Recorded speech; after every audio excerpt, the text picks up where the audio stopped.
Good evening, good evening, and welcome to this first episode of the Angela Ray Show for this week. I'm going to give you guys an opportunity to get on. For those of you who are catching this on the replay, thank you so much for tuning in. It's a beautiful Tuesday evening. Hope that you all had a great Memorial Day weekend. For those of you who actually have a personal connection to the Memorial Day holiday, i.e., you have lost someone very close to you in the line of duty. My thoughts and prayers are with you. So often for Memorial Day, for many people, even if they have military personnel in their family, it doesn't quite register the same for those who've actually lost loved ones in the line of duty. So, if that is the case for you, definitely my hearts and prayers go out to you. When you get on, do me a favor and let me know where you are viewing from tonight. You can go ahead and chime in the comments.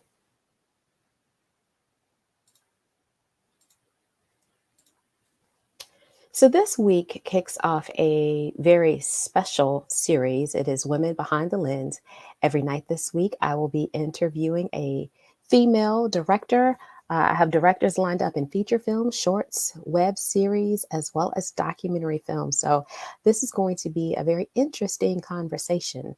But as always, we are going to get this Angela Ray show started off with our Ray of Motivation moment. So, tonight, for our Ray of Motivation moment, I just want to ask you, are you discarding your gifts? I'm going to say that again. Are you discarding your gifts? So, recently, my parents were going through organizing, as so many people have taken this time to do during the pandemic, because we're spending so much more time at home these days. And as they were organizing and looking through things, they found some gift cards, you know. So, of course, when you find gift cards, you get excited. You turn them over, you look on the back, you call the 800 number to see if there's money on it or if it's just an old one that you forgot to throw away. So there were some that were good, and some, of course, very surprisingly had a few dollars on them. And I remember towards the end of the night, my mom was beginning to discard some, and she threw one in the trash can. And I was like, wait a minute, are you sure that's the one that doesn't have money on it? She was like, yeah, that one doesn't have any money. I already called and already checked. I was like, are you sure? Now, mind you, I was not even around when she was calling and figuring out which ones had value on them. And a few minutes later, she found another one. And all of a sudden, she was like, wait a minute, is it this one that doesn't have any money on it? Or is it the one that I already threw away? Lo and behold, the one that she had already threw away had money on it. She was very excited to go ahead and, grab that out of the box of items that she was discarding and find out that that one was the one that had money on it. Now, how does that relate to you? Many of you have gifts, you have talents, you have passions, you have purpose in you that you are discarding just because you don't see the value. Some of you know that every single time there is a family function, they ask you to bring the potato salad or your homemade pound cake. But it's never occurred to you that maybe you should be working in a restaurant or starting your own catering company or your own business. Some of you work so well with children. It's almost like a gift. Children come to you, they're drawn to you, but yet you aren't working in education, you aren't working in daycare, you aren't doing any kind of enrichment with kids. I would challenge you on this Tuesday edition of the Angela Ray Show to ask yourself, are you discarding your gifts? And that is our Ray of Motivation moment for this Tuesday. Our guest tonight, I'm really excited to welcome her. Let's see who. Oh, Leticia from Savannah. Hola. That's the extent of my Spanish. Yes, Edwin, check those gift cards. All right, so I'm really excited to kick off this series with our Women Behind the Lens. We are kicking it off with a short film director. Bridgett is an actress. She's a writer, producer, as well as a director. She got her start in 2016 behind the scenes with her first film, and currently has a film that she is beginning to make the festival circuit with. As a matter of fact, A Special Delivery was recently accepted into the Charlotte Black Film Festival. So help me welcome Bridgett Ladd. Bridgett, how are you this evening? Hey, I'm good. I'm good. So How did you make the decision to step behind the lens? Because as I mentioned, I know that you got your start as an actress, but sometime in, 2014, 2015, you decided you wanted to do something different, and that was stepping into the director's chair. What was the thing that prompted you to get into directing? I just felt a connection with my writing. I've been writing for years, and it was just sitting there on paper. And I had donated to the Women of the Horizon um, production. Now, Horizon is a company that have grants for women directors and filmmakers in LA. So I had saw a competition. I didn't make it, but I donated to the other women that was involved to go to this summer camp in LA. So I had a Skype session with one of the producers, Cassian Elves, and he said, "Why are you calling yourself a writer when you have nothing to show for it? People always say they're a writer, but it's just sitting there dormant on paper, or you just got it stored on your laptop." And I thought about that for a minute. I said, "Yeah, you're right." And I was like, "Well, it's kind of expensive to do it on my own." He said, "There's so many ways where you can get your content out there." And he said, "Have you thought about getting some friends together with the camera or even their smartphone and start, shooting something? Because people like me will eventually ask you this question: do you have something I can see?" And, I was kind of dumbfounded. So after we had that conversation, I want to say a month later, I started talking to, producers that I don't really know. I just knew them from Facebook and Instagram. So I said, "Hey, can I see your demo reel of the things you've shot before?" So I got a DP. I got some friends as a PA and got some actors together, and we just shot a short, and that was Wounded Hearts. And so what was that expect? So, you like you said, you just decided to stop talking about it and be about it. What was the experience like on the other side, having that finished product in your hand? Uh, it was, man, my main reason for getting out of acting is because the phone wasn't ringing, and I'm like, okay, well, I'm not gonna sit here and just wait for this phone to ring for acting gigs. I'm like, there's other things I can do. So after I got through the process of getting the film shot and seeing the final, oh my God, it was amazing. It was amazing. I was like, yeah, I can do this. I can do this because you have control of this now. You can, put on any kind of streaming platforms I want without waiting for someone to call me. I can push the button and have it go here or there. And Wounded, you won some awards for Wounded Hearts. Is that correct? Yeah, at the TPN Film Festival, it won Best Screenplay. It was in a category for Best Screenplay as well as Best Actress and, as Best Short, but it won for the screenplay. Awesome. Awesome. So Wounded Hearts is under your belt. You realize that you have control. You can make this happen. You don't have to sit by the phone and wait for someone to call you for an acting gig.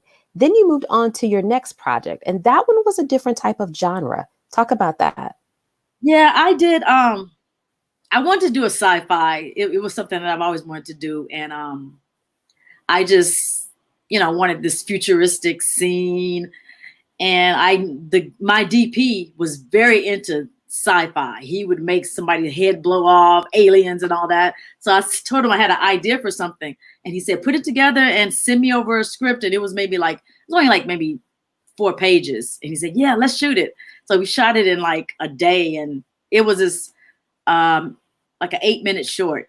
I didn't do anything with it, but I just wanted to have that under my belt as a sci-fi. Okay.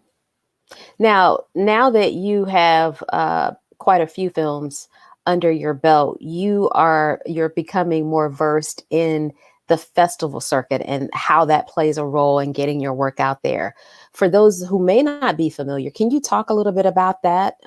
What it takes to get into festivals, as well as how do you prepare for them, specifically the financial investment? Well, when it comes to, I guess it goes, when you're looking at film festivals, look at the genre of your short and see, what they're looking for. Of course, you got to register for Film Freeway. we used to have another service called Without a Box. They discontinued in 2019. So you have to look at Film Freeway. There's tons of film festivals out there. Just I started out picking all the big ones, and that's the worst disaster I've ever made, was going to all the big ones, because everybody around the world is submitting to the same ones I'm doing. It's a less chance getting into those film festivals. So you want to start small, maybe some new film festivals that's been out for maybe a year or two, and just get your name out there, get your film out there. Everybody wants to be in Sundance. Everybody wants to be in Cannes and all that. And I've tried them all, and it didn't work for me. Even though I did submit my latest one into Sundance, but you just never know. I decided to just get some smaller ones, film festivals that's been out there for a couple of years.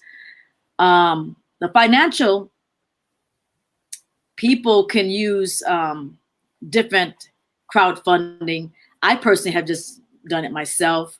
When I shoot my shorts, I have a budget, and then I add a couple hundred for film festival submissions. So if it's $5,000 to shoot it and it pays my actors, I want to have at least 400 for film festivals.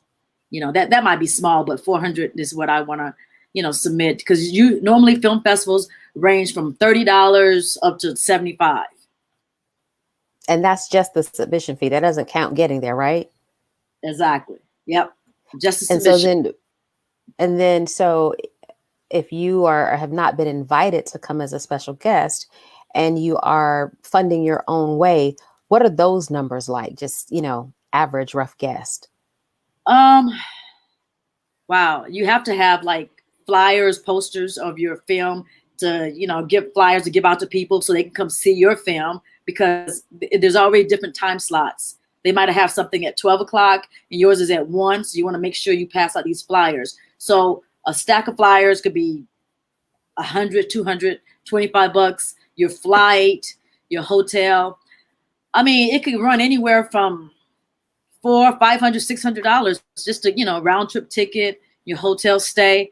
I normally, the one good thing about film festival, they'll tell you a month or so in advance what's your time slot, what day. So if there's a film festival and my film is showing on a Saturday morning, I'll just fly in on a Friday and I get out either Saturday night or Sunday. So it just depends. You can make it work for you. You have just have a budget. But I always keep my travel budget like $500, $600. Credit cards. And so almost every project that you have directed, you've written. I think one of your projects I read that you co-wrote with another producer, but you've written those. And so you're bringing that female voice to the narrative. Why do you think that it's important to have the female voice as a director, that the eye of a female directing in our industry? It's very important because me personally, I just feel like I like to see us women behind the camera, us writing, because we have a fresh set of eyes on things that the male eyes don't see. Me personally, when I come to writing, I like to write about women overcoming adversity and how they overcame that. So that's what I like. And I like the directing part of it, because our style of directing, how we shoot, it's different. We have a strong voice, and it's perfect time. Perfect time for us. So your latest film is A Special Delivery. And without giving too much of it away, tell us a little bit about what that film entails. Oh, Lord. Okay. It's about a woman. She's a wealthy housewife, and she is battling depression. And her husband is no help. And it's just a lot of twists and turns. She has a psychiatrist, and psychiatrist has issues of her own. And somehow they collide. The psychiatrist and this woman needing support and help from this lady. Mm-hmm. But she finds ways to overcome her depression by other people other than this psychiatrist and her husband. So Interesting. That is a special delivery. And so you just got notification yesterday that it's going to be a part of the Charlotte Black Film Festival. Of course, we are still in the midst of the pandemic. So the festival this year is going virtual. How can people get involved and make sure that they still see the film? It's going to be screened on a Wednesday, June. Oh boy, uh, I'm not sure, but it's on the website Charlotte Black Film Festival .com, and you can purchase tickets. It's Okay. the short film that I'm in is like about 6, 7 of films, and you just purchase the admission, the fee, and you watch them, online. Yeah, it's different. So I'm excited about that. And after each short, we'll be on and to have a brief Q&A. So Okay. yeah, That this is going to be a different year for so many of our in-person events. yeah, You have a yes. question from one of our very strong supporters, Edwin Evans. Can you see that question? Is the creative process easier for a short film? Um, yeah, it is compared to a feature. You still have to do your character development. Um, you have a short amount of time to say what you want to say.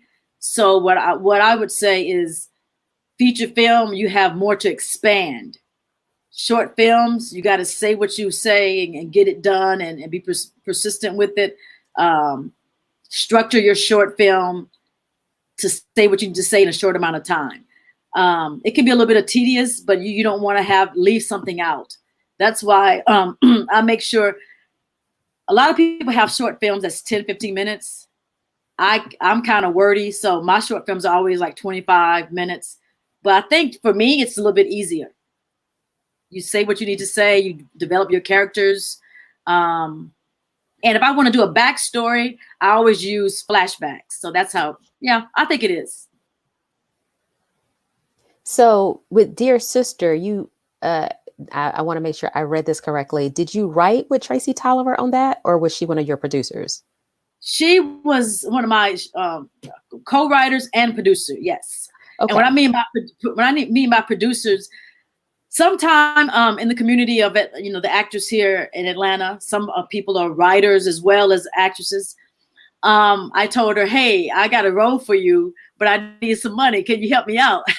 And so she was like, yeah, what you need? So I told her, so that's why I gave her producer credit, because she was able to help me financially to fund it.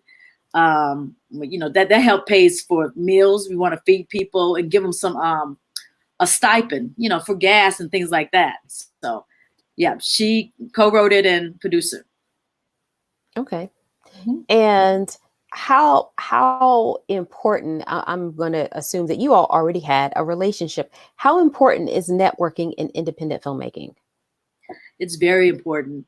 I it's all about who you know, all about who believes in your vision, and you can work together. You can take good, negative feedback. It's very important about networking inside your community as well as outside. Networking is the key.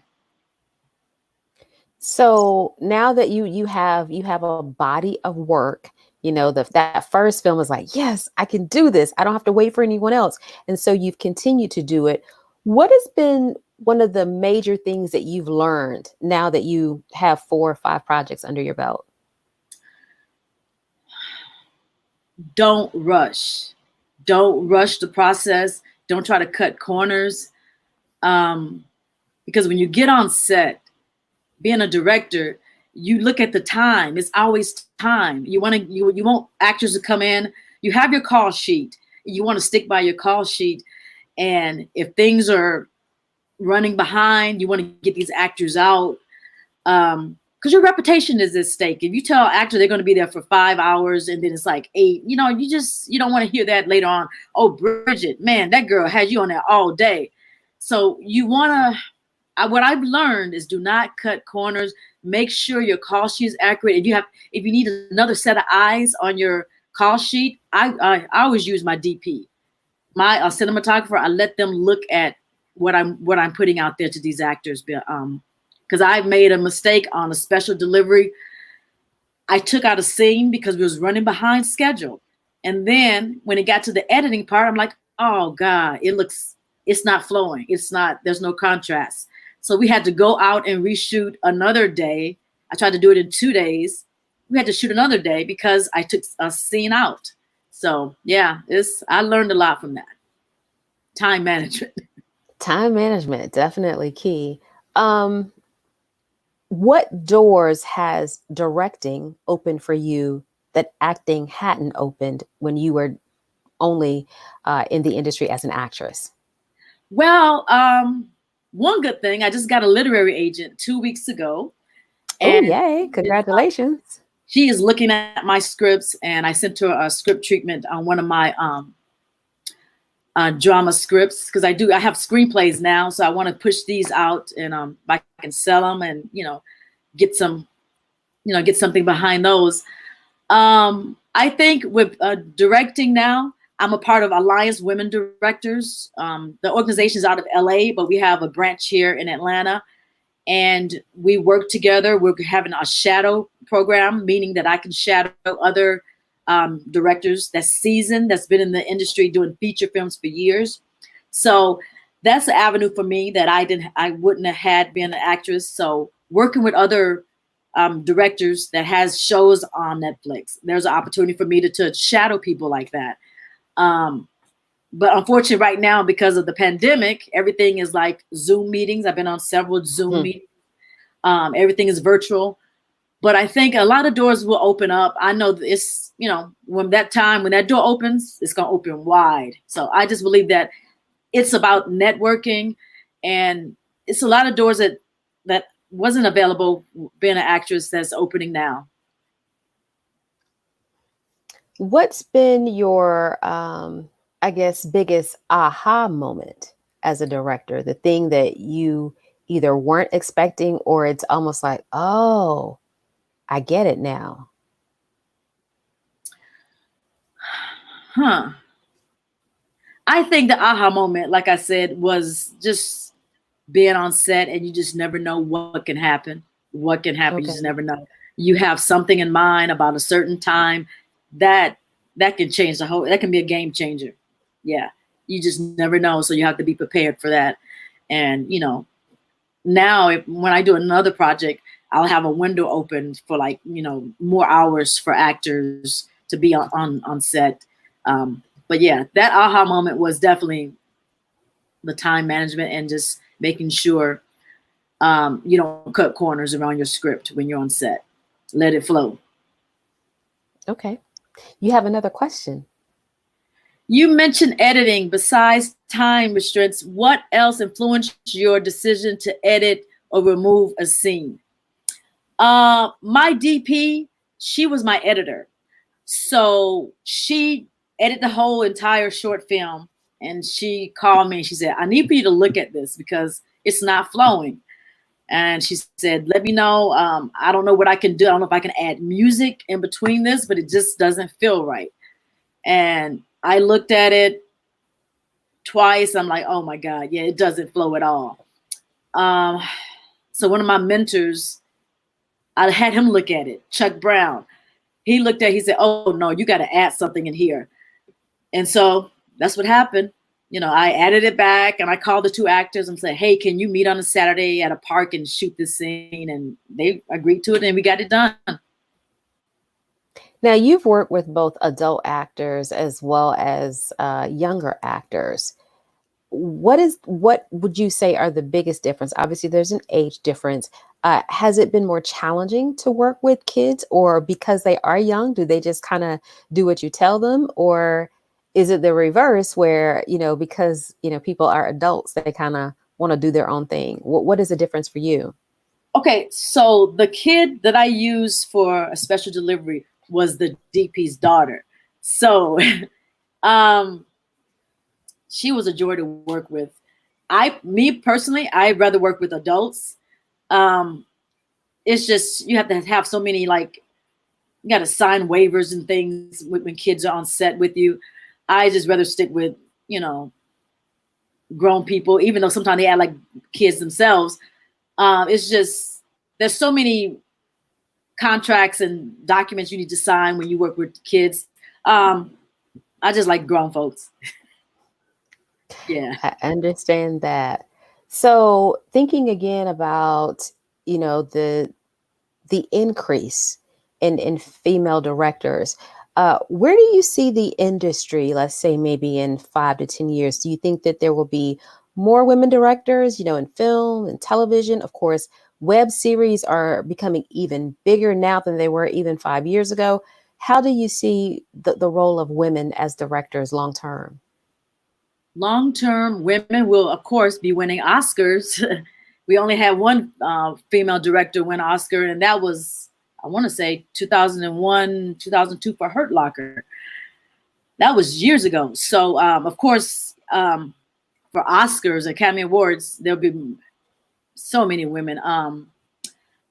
I love Patty Jerkin. I mean, I feel that she got robbed for what she did, Wonder Woman. Yeah. I feel that this is the season for women, and it's not going to end. It's going to keep going because everything was supposed to be it's male dominated, white men and all that. But there's a lot of strong women directors and writers coming out. We see a lot of shows now that are on Netflix that are directed by women. I'm excited. I'm excited to see what's coming up next. Yeah, and you'll see what I've got coming up next. But yeah, I just think that women like Ava DuVernay has opened doors for women. A lot of the directors on her shows are all women. Shonda Rhimes, Now, yeah, oh yeah, Shonda.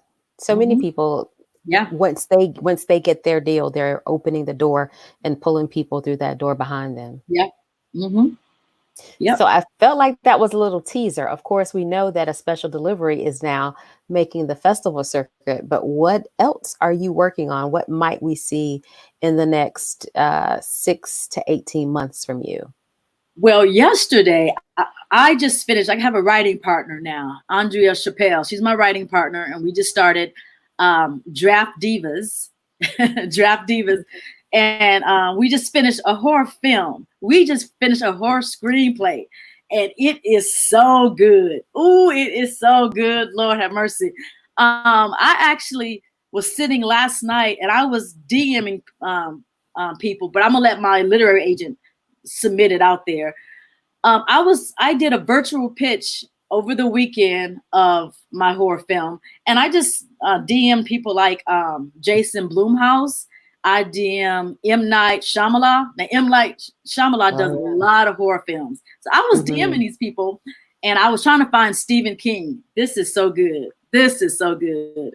And I DM'd Monkey Paw Production. You just never know. I'm just out there just pushing the envelope, and if it opens, hey, it's gonna open when it's time. But I got something real spooky.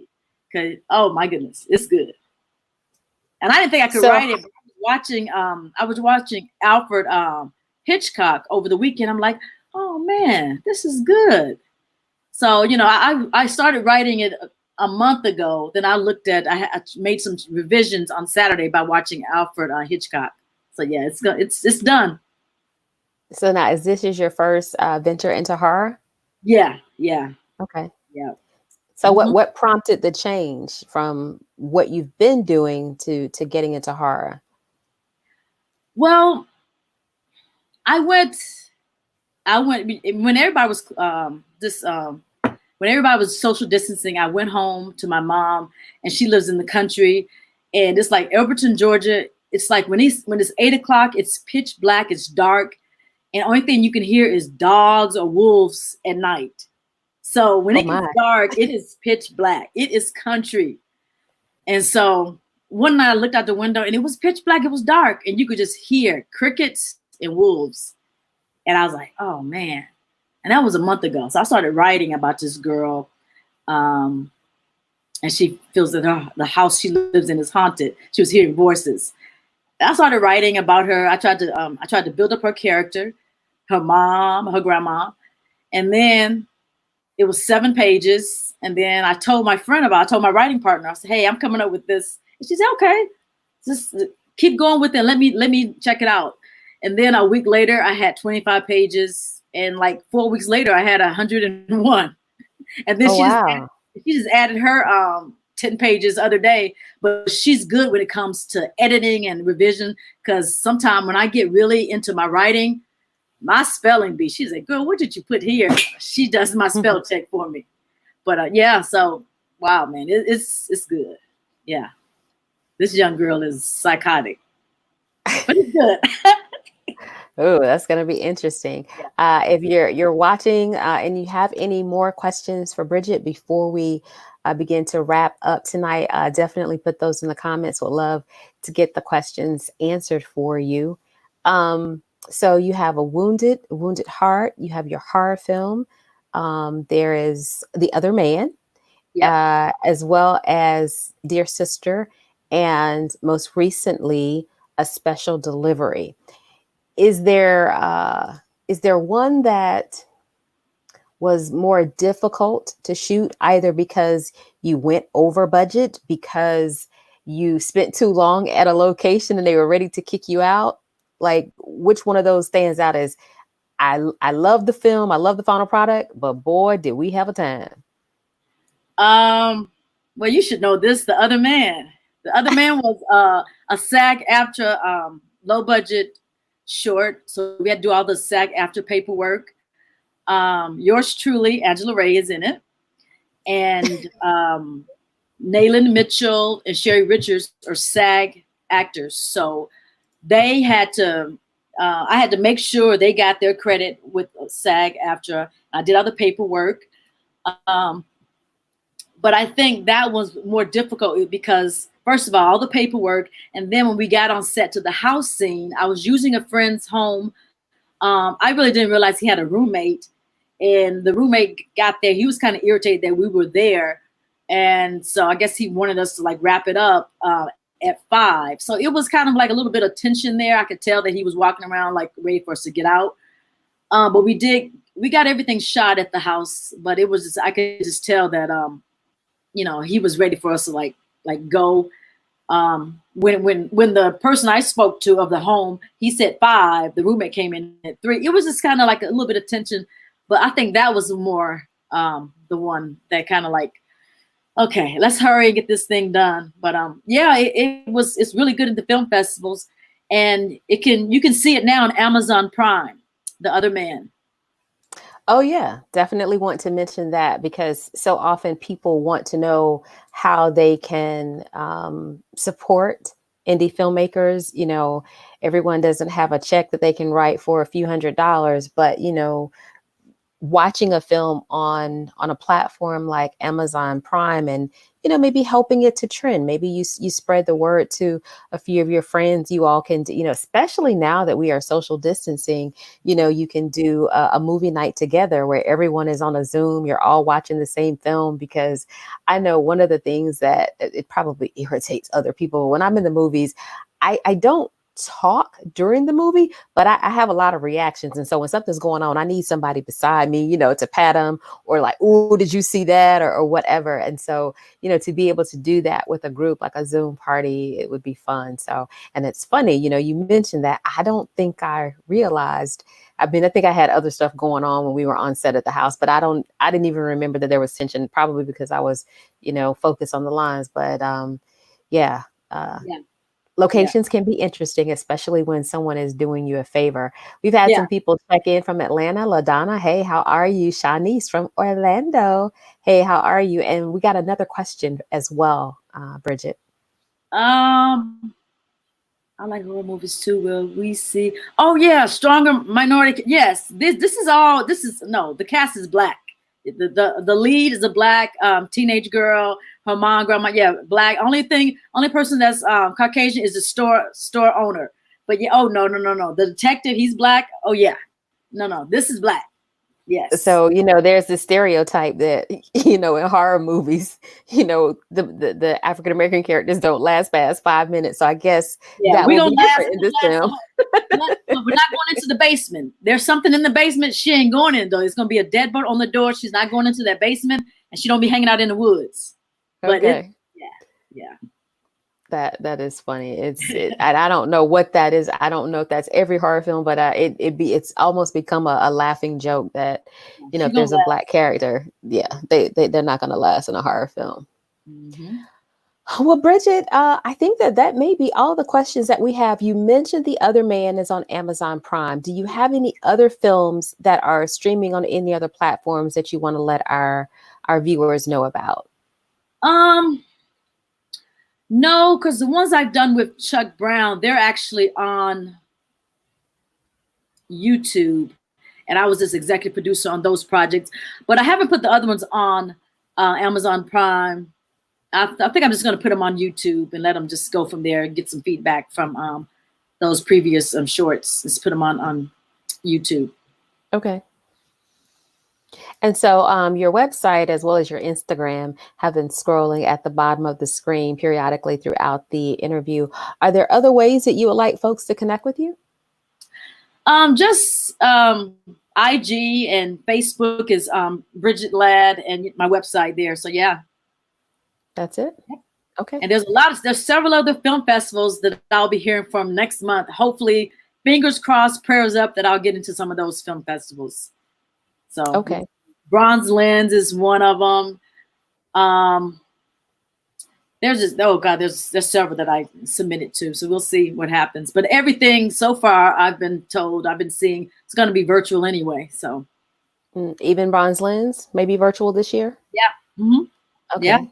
yeah. Wow. They haven't made it's not definite, but they said they're still watching what's going on with this pandemic. So Mhm. we shall Well, see. yeah, I know the health of the audience and participants is of most importance, but this is definitely different, a virtual film festival. Who would have thought? So, Yeah, well, I'm just shocked because I just read something that when we were in Sundance in January, they said that the pandemic was already going on and when we were out in Utah. So oh scary. yeah, Hey, yeah. LaDonna, I see And LaDonna. LaDonna she's the lead actress in a special She delivery? played a special delivery. Yes, she played that psychiatrist role. Yes, she did. Yes. All right, so a special delivery is confirmed for the Charlotte Black Film Festival. And so one of the nice things about, is I know when I go to film festivals, I love being out and about in the networking events as well as the after parties and just hanging out with people just in the bottom of the hotel. But what this virtual film festival will do will open up the opportunity for more people to not have to travel and to be able to support the film. So Hey. definitely Yeah. keep up with Bridgett on her Instagram as well as her website so that you can see all of the latest and information on exactly when a special delivery will be screening. And thank you, So Angela. Thank you, Angela. You've been doing a lot. I mean, this platform you have right here, it's gonna blow up. It's just a matter of time. You're gonna have, oh my goodness. Yeah. This is a good platform and I'm just proud of you. Oh, well, thank you. I appreciate it. I'm in my zone. This is my zone. I love what I'm doing, being able to talk to people, interact, and bring some shine and elevation to all of the creatives and influencers and authors and all that good stuff. So many people are getting to have an eyewitness experience to the stories behind the accomplishments. So I'm happy to be able to do it. Thank Well, you. yeah. All right. I don't see any more questions. So thanks so much, Bridgett, for your time tonight and enjoy the rest of your evening. All righty. Thanks so much. You're welcome. All right. That is it for this Tuesday edition of The Angela Ray Show. As always, I'd like to remind you of Ray of Motivation number 54. Cleaning a mirror will not change the person who is reflected in it. Until next time, I invite you to go out and be the change. Have a great week.